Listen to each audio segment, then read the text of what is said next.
আসসালামু আলাইকুম। ফেনীর অবস্থা খুবই খারাপ। ফেনীর অবস্থা কদমতলি বা আমি জায়গাটার নাম স্পষ্ট ভুলে গেছি, ওইদিকে আমার পরিচিত অনেকেই থাকে। পানি ডুবি টুইটম্বু হয়ে গেছে। আপনারা এখন ঘর বাড়ি চিন্তা করিয়েন না, আপনারা বাঁচি থাকলে ঘর বাড়ি থাকবো, কিন্তু আপনারা যদি এই দুনিয়া ছেড়ে চলে যান এই ঘর বাড়ির কোনো দরকার নেই। তো এখন আপনারা যতটুকু পারেন তাড়াতাড়ি আপনারা কোনো আশ্রয়কেন্দ্রে আশ্রয় নেন, উঁচু টিলায় আশ্রয় নেন। চর দরবেশ মুসাফুর চর দরবেশে পানি আসা শুরু করছে। চর দরবেশ মুজিবুল হক কেরানি যে মসজিদটা নতুনভাবে স্থাপন হয়েছে অনেক উঁচু। আপনারা যারা চর দরবেশ মুজিবুল হক কেরানি মসজিদে আশ্রয় নিতে পারেন, মুজিবুল হক কেরানি জায়গার মধ্যে সরকারি আশ্রয় কেন্দ্র আছে। আপনারা যারা মনে করেন ওই আশ্রয় কেন্দ্রে আপনারা আশ্রয় নিবেন, দয়া করে চলে যান, কারণ পানি থই থই থই থই করে বাড়তেছে। দ্বিতীয়ত হইতেছে আমনেগো সাথে শুকনা যাহা জিনিস আছে তা নিয়ে বাইর হন।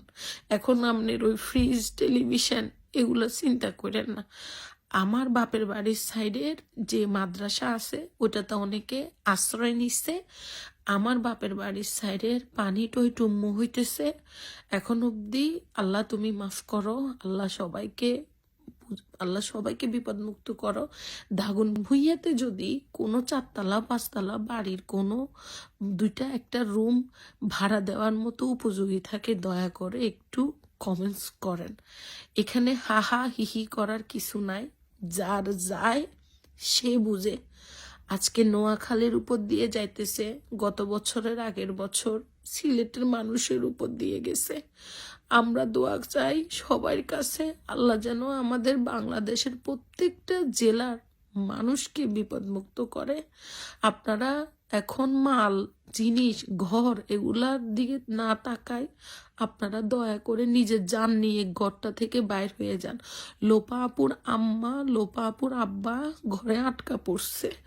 আমার একটা বড় আমার ভাই ফেনীর, তার আব্বা আম্মারে তারা কোনো রকম সেফ জোনে নিয়ে রাখতে পারছে।